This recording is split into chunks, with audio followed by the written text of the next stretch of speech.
پاکستان میں بنی ہوئی صحابہ کی قبروں پہ بنے ہوئے قبوں کو گرایا۔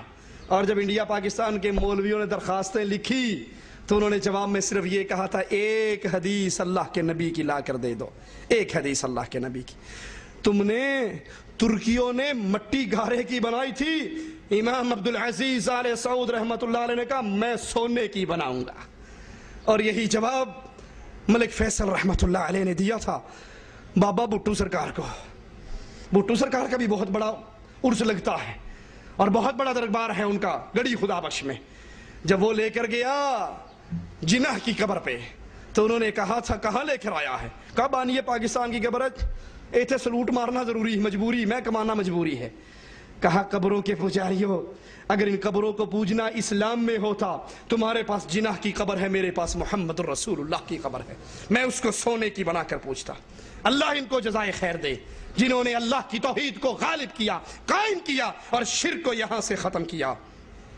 اگر یہ میلے، یہ عرس، یہ قبروں کا طواف، یہ قبروں پہ نظریں، یہ قبروں پہ سجدے دین اسلام ہوتا تو رسول اللہ صلی اللہ علیہ وسلم اس کی تعلیم دیتے، اس کی تعلیم دیتے، صحابہ یہ عمل کرتے اور متواتر یہ عمل امت میں باقی رہتا۔ رسول اللہ صلی اللہ علیہ وسلم اس دنیا پہ آئے ہی اس لیے تھے بندوں کو بندوں کی بندگی سے نکال کر بندوں کے رب کی بندگی کروائیں۔ یہ توحید کی دعوت ہے لوگوں، اس کو سینے سے لگائیے، جان جاتی ہے تو چلی جائے۔ اللہ کی قسم کھا کر کہتا ہوں کوئی ڈر نہیں، کوئی مشرک کسی وقت بھی مار دے، جو رات قبر میں لکھی ہے وہ اوپر نہیں آ سکتی۔ ارے قسمت تو بھلی اس کی ہے جس کی جان عرش والے کے لیے چلی جائے، جس کی جان اللہ کی توحید کے آوازے کے لیے چلی جائے۔ نبی نے بھیجا تھا ایک صحابی کو، جاؤ اس بستی میں قولوا لا الہ الا اللہ کا آوازہ بلند کرو۔ ابھی زبان سے قولوا لا الہ الا اللہ نکلا، ایک مشرک نے پیچھے سے نیزے کا وار کیا، نیزہ اس کی چھاتی کو چیر گیا، اس کی زبان سے نکلا فزت برب الکعبہ، کعبے کے رب کی قسم میں لا الہ الا اللہ کا پیغام دیتے ہوئے قتل ہوا ہوں، اللہ کی قسم میں کامیاب ہو چکا ہوں۔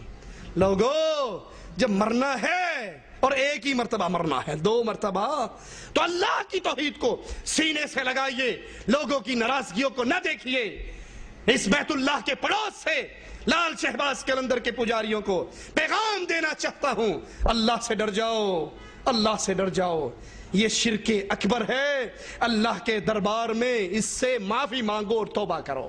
بیت اللہ کا حج قرآن سے ثابت ہے، رسول اللہ کی حدیث سے ثابت ہے، اور تم نے جو اپنے بابوں کی قبروں پہ طواف، رمی، زمزم، علی کے گھوڑے کے قدم، ان سب کو سجدوں کے لیے سجا رکھا ہے، نہ یہ قرآن میں ہے نہ یہ حدیث میں ہے۔ اگر اسی شرک پہ مر گئے تو قیامت کے دن نجات نہیں ہوگی۔ اللہ سے دعا ہے اللہ ہماری خطاؤں کو معاف فرمائے، اللہ ہماری سیاہکاریوں کو معاف فرمائے، اللہ ہمیں زندہ رکھے، ایمان پہ رکھے۔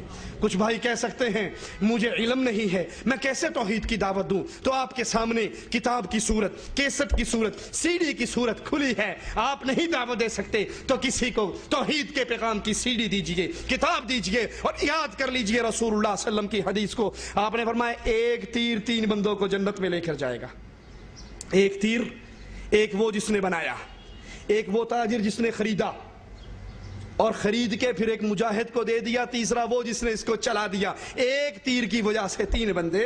ہو سکتا ہے آپ کسی کو توحید کے پیغام کی سی ڈی دیں، کیسٹ دیں، کتاب دیں، پمفلٹ دیں، اور سن کر اس کے دل کی دنیا بدل جائے۔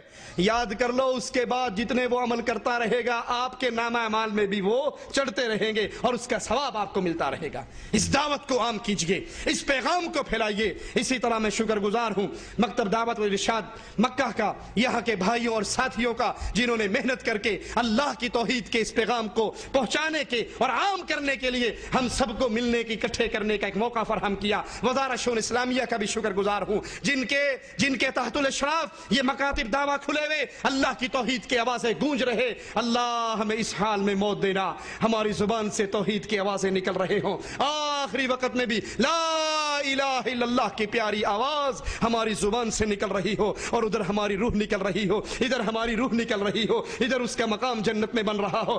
اقول قولی ھذا واستغفر اللہ لی ولکم ولسائر المسلمین فاستغفروہ انہ هو الغفور الرحیم۔